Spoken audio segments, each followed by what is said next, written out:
Hello, how are you? Welcome to week 17 of our books and play pack. This week we're going on a bear hunt. So this is based on I don't know if you call it a nursery rhyme, but we're going on a bear hunt. We're going to catch a big one.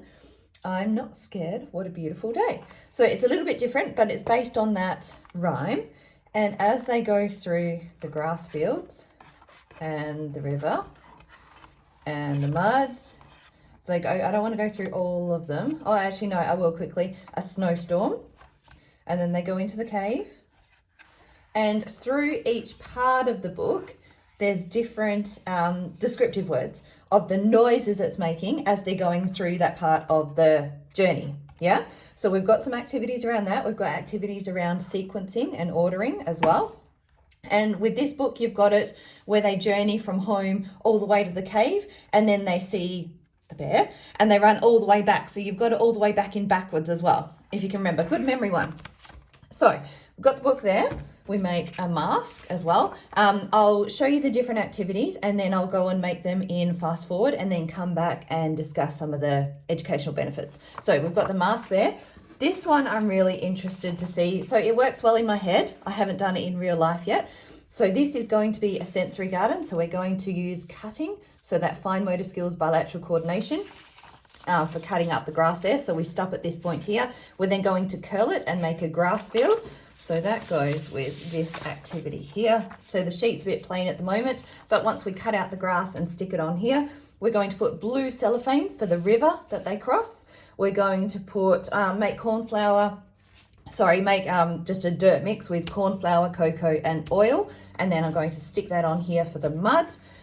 You could use, if you wanted to put a dish there, you could use oobleck. So same corn flour, cocoa, but with water and make it slushy. I want to paste it on there just so it's a cut and paste activity. So that's completely up to you.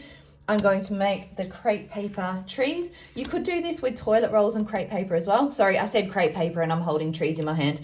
You've got different ways of doing that there. I'm just going to cut and paste these trees on with pop sticks.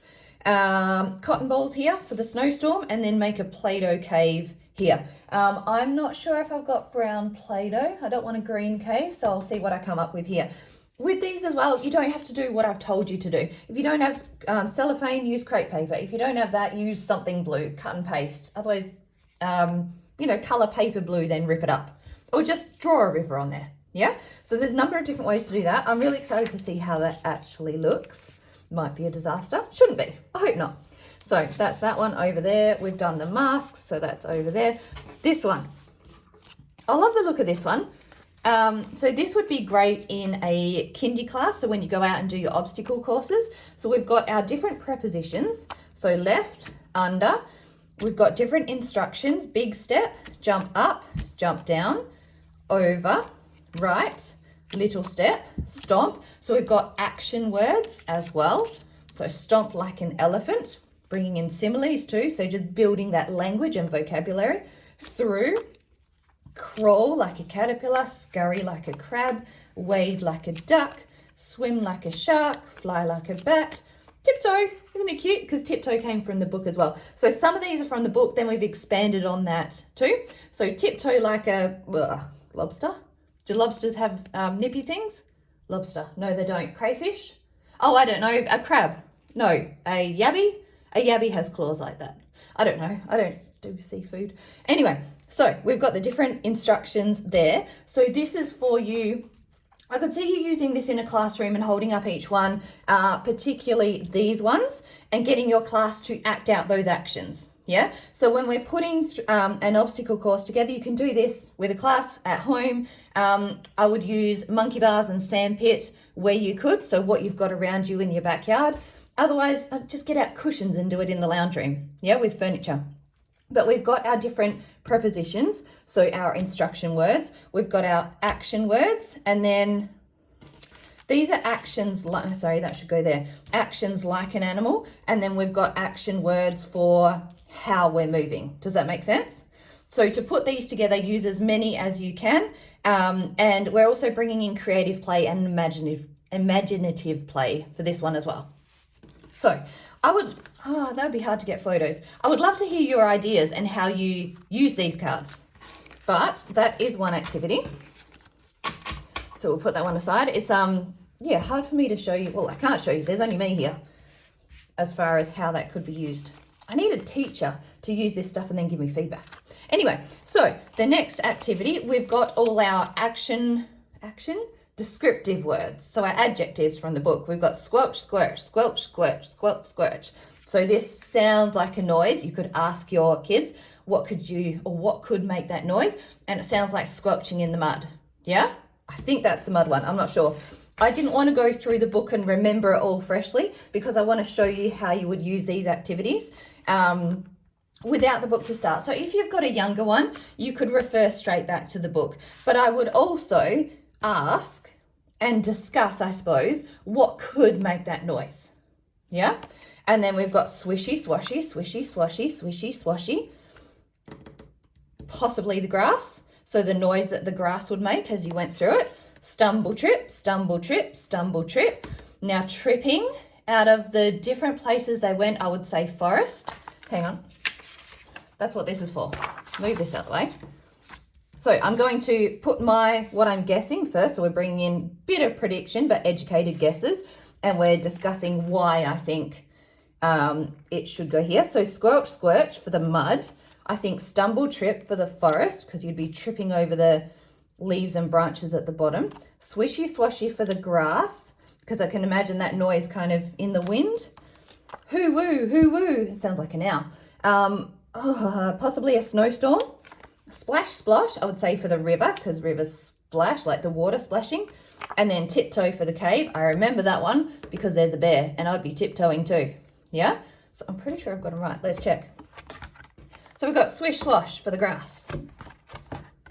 Splish, splash. No, splash, splosh for the water. Oops, missed it. Squelch, squelch for the mud. Stumble, trip for the forest. Missed it again. Hoo woo for the snow. You could also discuss what other noises it could make, because that's an odd noise for snow. And then tiptoe, tiptoe, creeping quietly in the cave. So this one I'm going to put into the display folder and then do these as flip. Flaps is the word I'm trying to say. You could just put it in there and then use it as a matching game as well. Number of different ways you can do it. Yeah? Now, moving on. That is that one. Then we've got the comprehension. So they start at home and they finish with the bear. So you've got the snowstorm, cave. I've taken the words off this one just to make it a little bit trickier. The river, the mud, the grass, forest. Now I can remember visually, well, I've got it right in front of me there as well, but I remember the pictures in order. I'm going to tip that over. So, cave. I know that was last. This is a really good one as well. So yes, sequencing and comprehension. So it's what you remember and understand from the book, but you can also use it for problem solving. So I know I've got the book here, but I'm going to try and do it myself first. Use problem solving, process of elimination, trial and error, I suppose. What I remember and put that in first and then go and check. Now, you're probably not going to do that with a toddler. Yes, but these are, just showing you different ways you can use these activities for different age groups. Now, I know grass was first, then the river. I know snowstorm was before the cave. Then there was mud, and I remember the trees being in the bottom left corner. So there we go. I'm pretty sure that is right. I don't need to go to the book and check. I can just check here. So we've got grass, river, mud, forest, snowstorm, and cave. There we go. Now, they're the activities for this week. I'm going to quickly put them together in my folder. And I don't think I need to come back because, yes, I do. This one, the sensory garden. I'll show you that one when I'm done. All right, talk to you soon.